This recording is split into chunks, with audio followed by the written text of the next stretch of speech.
Hi guys, welcome to the channel. Total War Warhammer, Warhammer 2, Warhammer 3. What I'm going to do in this video is trying to explain what is all about Warhammer 1, 2 and 3. What is the difference in having the first one. The first one is just only called Total War Warhammer plain as it is.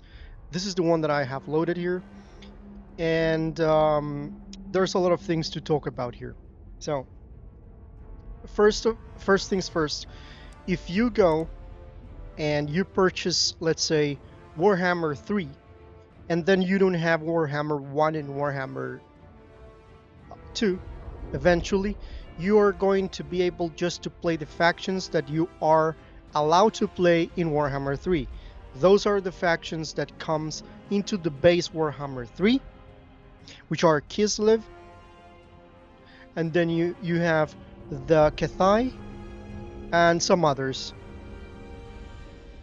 The thing is that the best thing that you can do is to purchase the whole thing in a bundle that will give you the 3 games all together. Let me explain something here. You go to campaign and you start with new campaign. You're going to see this thing here. Well, what is this thing? This is the campaign selection, and you're going to say, what use do I have in playing Warhammer 1 in comparison, because we already have Warhammer 3. Everyone is talking about Warhammer 3, yeah. But if you want to have special story campaigns that are specific for different cases, in this case for Warhammer 1, we have 2 story campaigns that are interesting: an Eye for an Eye, which is going to be the campaign with Beastmen, and the Season of Revelation, the Warhammer campaign with the Wood Elves. Let's say those are specific campaigns that you can play just if you have Warhammer 1. You cannot play this if you have just Warhammer 2 or 3. With that being said, we can go to the normal Grand Campaign. This is for Warhammer 1, of course. And then you have the main factions here. Those are the 5 factions. And I say 5 factions. I say 5 factions here, you see? But those are the... Let me show you here. If you press this button, you're going to be able to see the whole thing here. There are some DLCs that are free that you're able to download, that they were released as a bonus. They were released as free factions, stuff like that. And for example, in this case, we can see that Bretonnia is one of them. It was released with Bordelot and Carcassonne, and then the Bloody Hands, it's another free one. The ones that have the purple ribbon, those are DLCs. The Warriors of Chaos, by the way, they came, if I'm not mistaken, on the pre-purchase of this game. If you did not grab this game when it was released, on the release date, you will have to buy the Warriors of Chaos. So let's say that you buy all of these DLCs and you just own Warhammer 1. Well, you're going to be able to play the other factions with the purple ribbon, and of course you're going to be able to play this specific specialized campaigns that are found in here. If you have, for example, the 3 Warhammers, and then you come and for example, you can see here in the Grand Campaign that you have the Greenskins, the Dwarves, the Empire, and the Vampires. Well, this means that you are going to be able to play those guys in Warhammer 2 and in Warhammer 3. Okay, so that's the cool thing. Each game comes with base factions, those being for the Warhammer 1, the ones that you're seeing here on the screen. Those are the base factions that comes with Warhammer 1. Warhammer 2 as well have some base factions that you are going to be able to play all of them in Warhammer 3 just if you possess. You don't have to download it. That's another thing. If you possess the game in your Steam library, That's enough. You can play the Empire, the Greenskins, the High Elves, the Lizardmen, everyone that is inside each base game. You're going to be able to play it in the third game. There is another feature that you're going to find when you own Warhammer 1. You have the possibility, as I just showed you, to go into new campaign and get the old world map, which is, as it says, the old world map, which is based on Europe and Northern Africa and Scandinavia and, let's say, Russia, which is Kislev. That's pretty much the base old world map. But if you own Warhammer 2 and Warhammer 1, then you're going to be able to combine both maps. They obviously, Warhammer 2 has its own thing, its own campaign. But if you want to combine both, you're going to have Mortal Empires campaign. The Mortal Empire campaign is going to combine the old world and the new world, which is Warhammer 1 and Warhammer 2.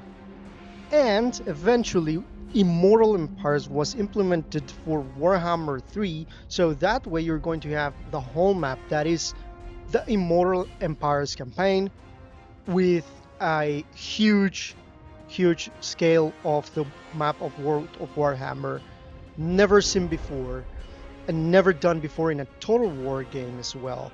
Huge, amazing, and basically all the possibilities, all the factions, all the DLCs. You don't have to buy the DLCs to be able to fight with the factions that you don't have purchased. But if you want to play with those specific factions, you have to buy and purchase the specific DLC. Okay, so now we are here in Warhammer 3, and I'm going to show you here. If you go to campaign and you go to new, go to the Immortal Empires. Okay, let me show you here. I command here. Over here, you're going to see basically all the. You're going to see all the factions. Because I own Warhammer 1, I have the possibility to play the Empire here. I select Empire, and I am able to play with Emperor Karl Franz, which is the one that comes in the base game that I was showing just in a few moments, and then, of course, Balthasar Gelt. For example, these guys, you will need to, they have the purple ribbon, as I mentioned before. This is because you need to buy the DLC for this lord to be available for you. But for example, again, let's go again to the Immortal Empires. You can see Bretonia here. Bretonia is completely free. So we have that. And what else do we have? We have the dwarves that are coming with Warhammer 1. We have the greenskins over here. As well, we have the vampire counts. These are the actual vampire counts that comes in Warhammer 1. So again, you have the possibility to choose these factions because you own those games.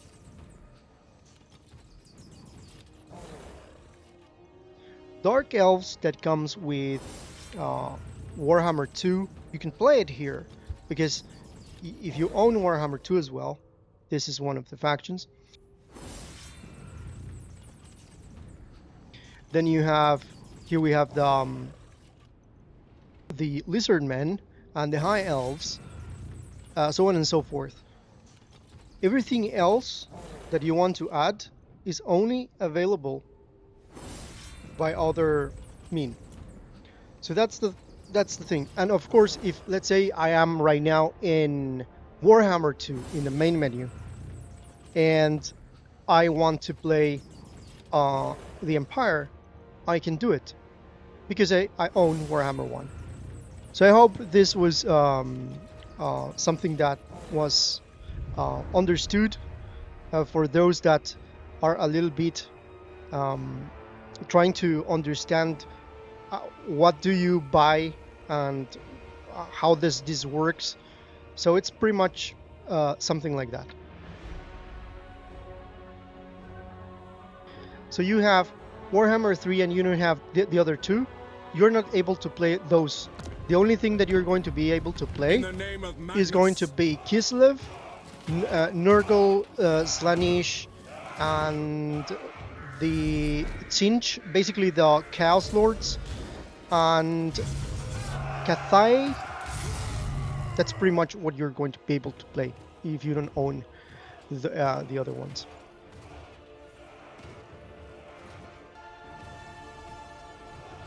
So that's the explanation on how the games work all together. This was Victus. See you in the next one.